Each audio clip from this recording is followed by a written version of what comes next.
ಮಿತ್ರರೇ ನಮಸ್ಕಾರ. ಇದು ಟಿವಿ ವಿಕ್ರಮ. ನಾನು ಡ್ಯಾನಿ ಪೆರೇರ, ಹಳ್ಳಿ ಮೈಸೂರು.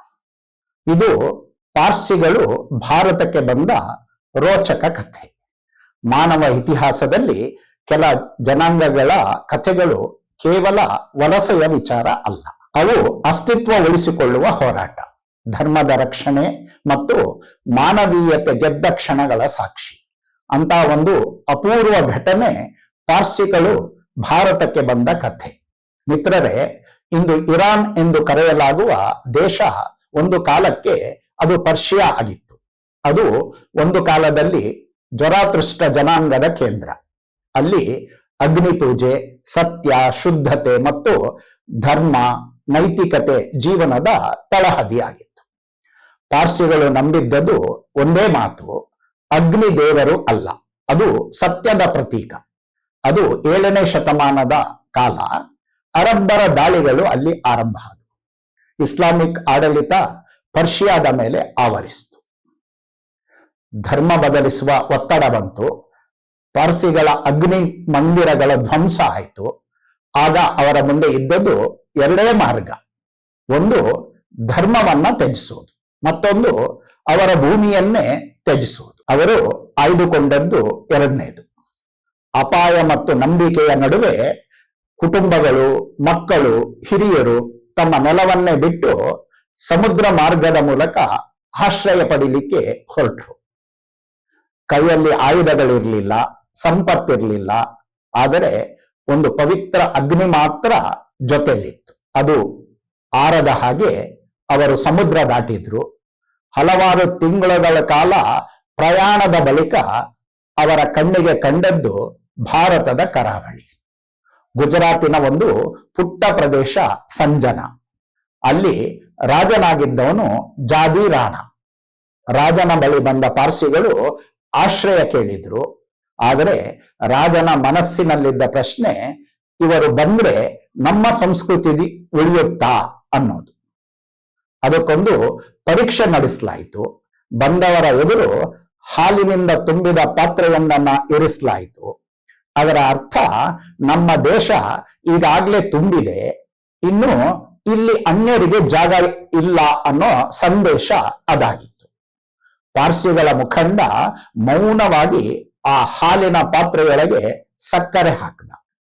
ಹಾಲು ಹೊರಚೆಲ್ಲಿಲ್ಲ, ಆದರೆ ಅದರ ರುಚಿ ಸಿಹಿಯಾಯಿತು. ಅದರ ಮೂಲಕ ಅವರು ಕೊಟ್ಟ ಸಂದೇಶ, ನಾವು ನಿಮ್ಮ ದೇಶದಲ್ಲಿ ಜಾಗ ಕಬಳಿಸೋದಿಲ್ಲ, ಪ್ರತ್ಯೇಕತೆ ಪ್ರತಿಪಾದಿಸೋದಿಲ್ಲ, ನಿಮ್ಮೊಂದಿಗೆ ಬೆರೆತು, ನಿಮ್ಮ ಸಮಾಜದೊಳಗೆ ಬೆರೆತು ಹಾಲಿನ ಸವಿ ಹೆಚ್ಚಿಸ್ತೇವೆ. ನಾವೆಂದು ನಿಮ್ಮ ದೇಶದ ಜೊತೆಗೆ ಪ್ರತ್ಯೇಕತೆ ಉಳಿಸೋದಿಲ್ಲ, ಹಾಲು ಸಕ್ಕರೆಯಂತೆ ಬೆರಿತೀವಿ. ಇಲ್ಲಿ ಮಾನವೀಯತೆ ಗೆಲ್ತು. ಭಾರತ ಅವರಿಗಾಗಿ ಬಾಗಿಲು ತೆರೀತು. ಜಾದಿ ರಾಣ ಕೆಲವು ಷರತ್ತುಗಳನ್ನ ಹಾಕಿದ. ನೀವು ಸ್ಥಳೀಯ ಭಾಷೆ ಕಲಿಬೇಕು, ಸ್ಥಳೀಯ ಉಡುಪುಗಳನ್ನ ಧರಿಸಬೇಕು, ಶಸ್ತ್ರ ಹಿಡಿಬಾರದು, ಶಾಂತಿಯಿಂದ ಬದುಕಬೇಕು. ಆಗ ಪಾರ್ಸಿಗಳು ಹೇಳಿದ್ದು, ನಮ್ಮ ಧರ್ಮದ ತತ್ವವೇ ಶಾಂತಿ. ನಾವೆಂದು ನಿಮ್ಮ ದೇಶ, ಧರ್ಮ, ಸಂಸ್ಕೃತಿಗೆ ತೊಡಕಾಗೋದಿಲ್ಲ. ಅವತ್ತಿನಿಂದ ಭಾರತದಲ್ಲಿ ಪಾರ್ಸಿಗಳ ಹೊಸ ಜೀವನ ಆರಂಭಗೊಂಡು ಸಂಜನದಲ್ಲಿ ಮೊದಲ ಅಗ್ನಿ ಮಂದಿರ ಸ್ಥಾಪನೆಯಾಯಿತು. ಅವರ ನಂಬಿಕೆಗಳಿಗೂ ಇಲ್ಲಿ ರಕ್ಷಣೆ ದೊರೆಯಿತು. ಭಾರತೀಯ ಸಂಸ್ಕೃತಿಯೊಂದಿಗೆ ಪಾರ್ಸಿ ಸಂಸ್ಕೃತಿ ಬೆರೆಯಿತು. ಅವರು ವ್ಯಾಪಾರಿಗಳಾದರು, ಕೈಗಾರಿಕೋದ್ಯಮಿಗಳಾದರು, ದೇಶಭಕ್ತರಾದರು. ಟಾಟಾ, ಗೋದ್ರೇಜ್, ವಾಡಿಯಾ ಹಾಗೂ ಅನೇಕ ಮಹಾನ್ ಹೆಸರುಗಳು ಈ ಸಮುದಾಯದಿಂದಲೇ ಹುಟ್ಟಿದ್ವು.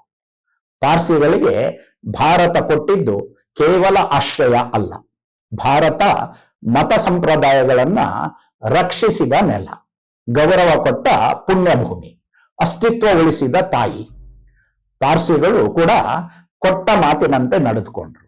ಅವರು ಭಾರತದೊಂದಿಗೆ ಬೆರೆತು ಹಿಂದೂಗಳಲ್ಲಿ ಒಂದಾದರು. ಇಲ್ಲಿ ತಮ್ಮ ಉದ್ಯಮ, ನೈತಿಕತೆ, ದೇಶಭಕ್ತಿ, ಸೇವಾ ಮನೋಭಾವಗಳ ಮೂಲಕ ನಮ್ಮಲ್ಲೊಬ್ಬರಾದರು. ಅವರು ಹೊರಗಿನಿಂದ ಬಂದವರಾಗಿದ್ರು ಹೊರಗಿನವರಾಗಿ ಉಳಿಲಿಲ್ಲ. ಭಾರತದ ನಾಗರಿಕತೆ ಜೊತೆಗೆ ಒಂದಾಗಿ ಅವರು ಕೂಡ ಹಿಂದೂಗಳು ಎನ್ನುವಷ್ಟು ಮಟ್ಟಿಗೆ. ಇದು ಪ್ರತ್ಯೇಕತೆಯನ್ನ ಪ್ರತಿಪಾದಿಸುವ ಆಕ್ರಮಣಕಾರ ಮತಗಳು ಕಲಿಯಬೇಕಾದಂತ ಪಾಠ. ಪಾರ್ಸಿಗಳದ್ದು ಕೇವಲ ಇರಾನ್ನಿಂದ ವಲಸೆ ಬಂದ ಕಥೆ ಅಲ್ಲ, ಭಾರತದೊಂದಿಗೆ ಒಂದಾಗಿರುವ ಸಂಸ್ಕೃತಿಗಳ ಸಮ್ಮಿಲನದ ಕಥೆ. ಅವರಿಗೆ ಮತಾಂತರದಲ್ಲಿ ನಂಬಿಕೆ ಇಲ್ಲ. ಇಂದು ಪಾರ್ಸಿಗಳ ಜನಸಂಖ್ಯೆ ಕಡಿಮೆ ಆಗಿರಬಹುದು, ಆದರೆ ಅವರ ಕೊಡುಗೆ ಭಾರತದ ಇತಿಹಾಸದಲ್ಲಿ ಅಸಂಖ್ಯ. ಹಾಲಿಗೆ ಸಕ್ಕರೆ ಹಾಕಿದ ಆ ಕ್ಷಣ ಇಂದಿಗೂ ನಮಗೆ ಹೇಳುವುದು ಒಂದೇ ಪಾಠ: ಮತಾಂತರದ ಮೂಲಕ ಸಂಖ್ಯೆ ಹೆಚ್ಚಿಸಿಕೊಂಡು ರಾಷ್ಟ್ರಗಳನ್ನ ತಮ್ಮ ತೆಕ್ಕೆಗೆ ತೆಗೆದುಕೊಳ್ಳೋದು ಅನಾಗರಿಕತೆ. ಭಾರತ ಶಕ್ತಿ ಇದ್ದಾಗಿಯೂ ತನ್ನ ಇತಿಹಾಸದುದ್ದಕ್ಕೂ ಇಂಥ ಹೇಸಿಗೆ ಕೆಲಸ ಮಾಡಲೇ ಇಲ್ಲ. ಅದೊಂದು ಅನ್ಯರನ್ನ ಆಶ್ರಯ ಬೇಡಿ ಬಂದವರನ್ನ ಮತಾಂತರಿಸಲಿಕ್ಕೆ ಪ್ರಯತ್ನಿಸಲಿಲ್ಲ. ಬದಲಾಗಿ ಬಂದವರನ್ನ ಆಶ್ರಯ ಕೊಟ್ಟ ದೇಶವೇ ನಿಜವಾದ ಮಹಾನ್ ನಾಗರಿಕತೆ ಎಂದು ಜಗತ್ತಿಗೆ ಪರಿಚಯಿಸಿರುವ ಮಹಾನ್ ದೇಶ ನನ್ನ ಭಾರತ. ಹಾಗಾಗಿ ಇಲ್ಲಿನ ದೇಶಭಕ್ತ ಮನಸ್ಸಿನ ಕವಿವಾಣಿ ಹೇಳಿದ್ದು, ವಿಶ್ವ ಸಂತತಿಯೆಲ್ಲ ನಿನ್ನ ಪುಣ್ಯೋದರದ ಹಸುಗೂಸುಗಳೆಂದು ಹಾಲುಣಿಸಿದೆ, ಒಂದೇ ತೊಟ್ಟಿಲಲ್ಲಿಟ್ಟು ತೂಗಿ ಶೋಭನವಾಗಿ ಪ್ರೇಮ ಸಂಗೀತದಳು ಮೈ ಬರೆಸಿದೆ ಅಂತ. ಹೊರಗಿನಿಂದ ಬಂದ ಮತಗಳಾದ ಇಸ್ಲಾಂ, ಕ್ರೈಸ್ತ, ಪಾರ್ಸಿ ಮತ ಸಂಪ್ರದಾಯಗಳಲ್ಲಿ ಒಳಗಿನ ಮತವಾಗಿ ಬೆಳೆದು ಹಿಂದೂಗಳನ್ನ ಮತಾಂತರಿಸದೆ ಅಸ್ತಿತ್ವಗೊಳಿಸಿಕೊಂಡ ರಿಲಿಜಿಯನ್ ಯಾವುದಾದ್ರೂ ಇದ್ರೆ ಅದು ಪಾರ್ಸಿಗಳ ಮತ ಮಾತ್ರ ಅಂತ ಹೇಳ್ತಾ ಈ ಸಂಚಿಕೆಯನ್ನ ಮುಗಿಸ್ತಾ ಇದ್ದೇನೆ. ಮುಂದೆ ಮತ್ತೊಂದು ವಿಷಯದೊಂದಿಗೆ ಮತ್ತೆ ಭೇಟಿಯಾಗೋಣ. ನಮಸ್ಕಾರ. ಒಂದೇ ಮಾತರಂ. ಟಿವಿ ವಿಕ್ರಮ, ದೇಶ ನಿಮ್ಮ ಕೈಯಲ್ಲಿ. ಈ ಕಾರ್ಯಕ್ರಮ ನಿಮಗೆ ಇಷ್ಟ ಆಗಿದ್ದಲ್ಲಿ ಲೈಕ್, ಶೇರ್ ಹಾಗೂ ಕಮೆಂಟ್ ಮಾಡಿ.